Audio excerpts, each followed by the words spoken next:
What a beautiful spot. Grapes on the vine. And I see a whole bunch in the barrel here. Well, yeah, that's why you came, because we need some help making wine today. So we're going to stomp these grapes and bring it all the way back to the beginning of winemaking. Well, I've gotten my hands dirty on the show before, but get my feet dirty, that's a new one Well, for hey, me. that's good. That's a first for everything, right? All right. Well, I'm sorry that the viewers at home have to see my feet. You got to do what you got to do to make great wine. You can't really go wrong. You can feel it's very squishy. You can see this is actually Chambourcin grapes. It's a big, fat, juicy grape. It's me and the bees in this barrel today, so they're making me a little bit nervous. Don't worry, they're much more interested in those grapes and grape juice than you.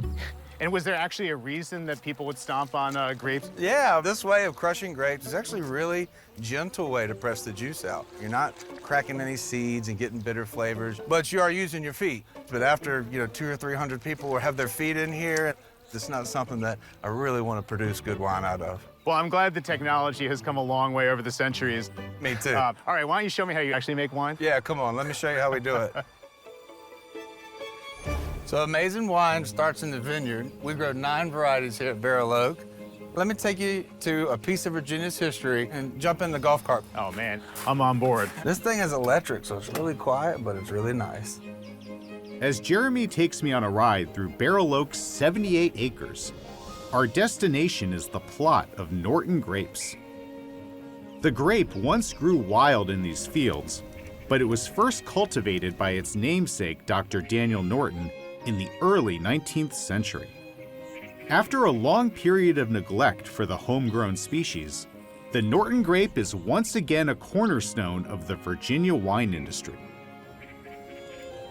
So this is the fun part of the job, getting to come out here to the fields. Oh, exactly. It's pretty cool because this is actually where we believe Dr. Norton lived at one point. So we actually grow Norton right here in front of this house. Oh, I love that.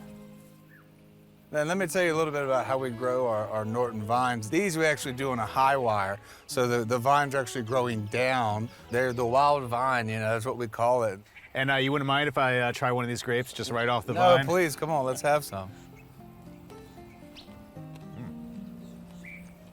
Norton's actually known for having a lot of malic acid, so you'll get that nice acidity, and then you'll get some of that sweetness up front.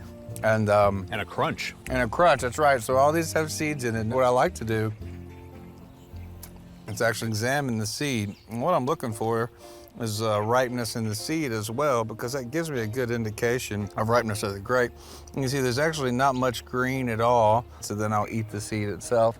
And I'm looking for a consistency of almost a sunflower seed. And you can tell that it's just about right. Got a tough job, man. You got to come out here and snack on grapes. Somebody's got to do it. It's science. It's science, right? What's really different about these is they're so pulpy, so I actually peel the skin off. This is one of the only grapes where the complete pulp will stay intact, and it's very thick. It's got all these nice, beautiful, concentrated flavors in it. You don't get quite as much juice per ton because it is so pulpy, but the juice that you get is intense with impacted flavor. All right, so the juice is worth the squeeze on this one? Every time. Absolutely. And so how many more days before you're ready to pull these things in and start making some wine? We're actually going to be harvesting soon, probably next week. All right, so this is basically peak freshness right here that I'm tasting. Let's go back to the cellar. I've got some aging in barrels right now. Let's do it. On our way to the cellars, Jeremy first shows me a few tools of the trade, while another grape variety is processed. These massive machines include the destemmer, which removes all stems, leaves, and debris from the grape, and the press, which gently extracts the juice. No feet required. From there, the fermentation process with the yeast begins. So the juice that we're extracting right now, we're actually pumping into our tanks, but most of our red wine we ferment in these 1-ton bin fermenters. You can see here, we've actually got some beautiful Cabernet Franc. And some of our wines get different yeast to bring out different types of flavors. We also do some native fermentation here as well, where we'll let the grapes naturally ferment with some of their own yeast. So it's pretty simple. To give the yeast a much-needed breath of fresh air, Jeremy and his team give the grapes 2 punchdowns a day, which I was only too happy to try my hand at. Oh boy.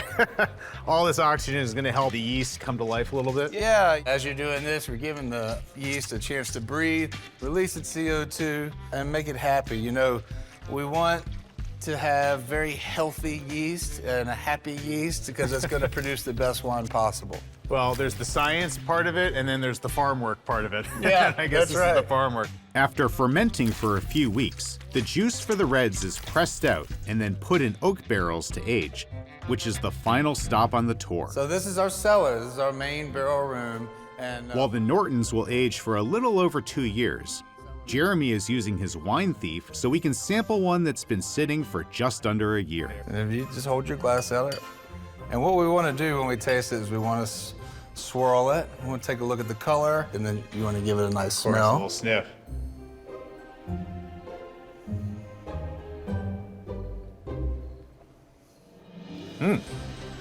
Well, I think that's pretty good, but I'm guessing from a vintner's perspective, there's a little more work that needs to be done. Absolutely, yeah. No, this has got a little ways to go. It has tasted nice today, but with Norton being such high in acid, we wanted to sit in this barrel for at least another year, round that acid out, and be nice and smooth. We've got a beautiful 2021 Estate Norton, and you know, it'd be fun to show you something that's a finished product. Oh, that sounds good.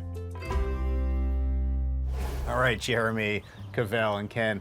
This is the moment that I've been waiting for. How are we doing this? So we're gonna start off with our Estate Norton, which is 100% Norton. So just over 2 years in barrel, and then since it's been in the bottle, it's been just over almost a year. You'll see Norton's got that dark, inky, really heavy color, and then you'll wanna give it a smell.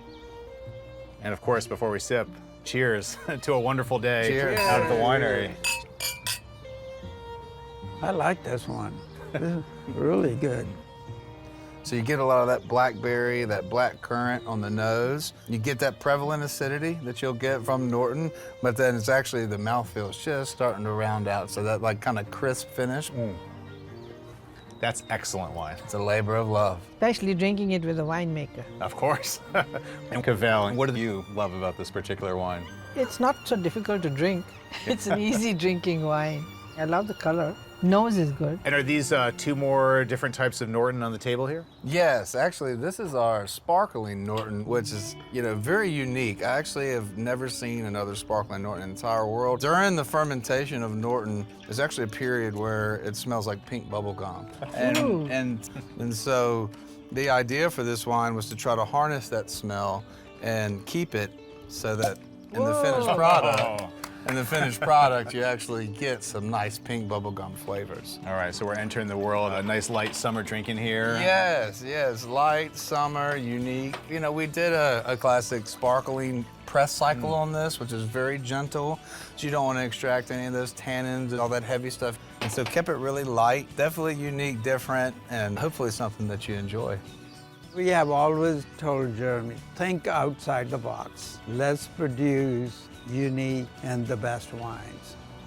Well, this is definitely unique. And speaking of unique, I'm seeing a dog and looks like a goat on the front of this one. Yeah, that is a goat. We work with different local artists to do a drawing for one of our wine labels. This is actually a blend of Norton and Chambourcin. They grab you a foot stomp out here.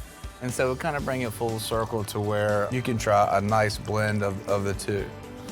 It's a great spring and summertime wine. It's a great backyard barbecue wine. Well, it's amazing that even with the Norton itself, 3 different bottles of wine, 3 totally different flavors, but something, I guess, for everybody. Hey, Seth here. If you want to discover more of the incredible restaurants in the DMV, hit subscribe. Thanks for watching Signature Dish.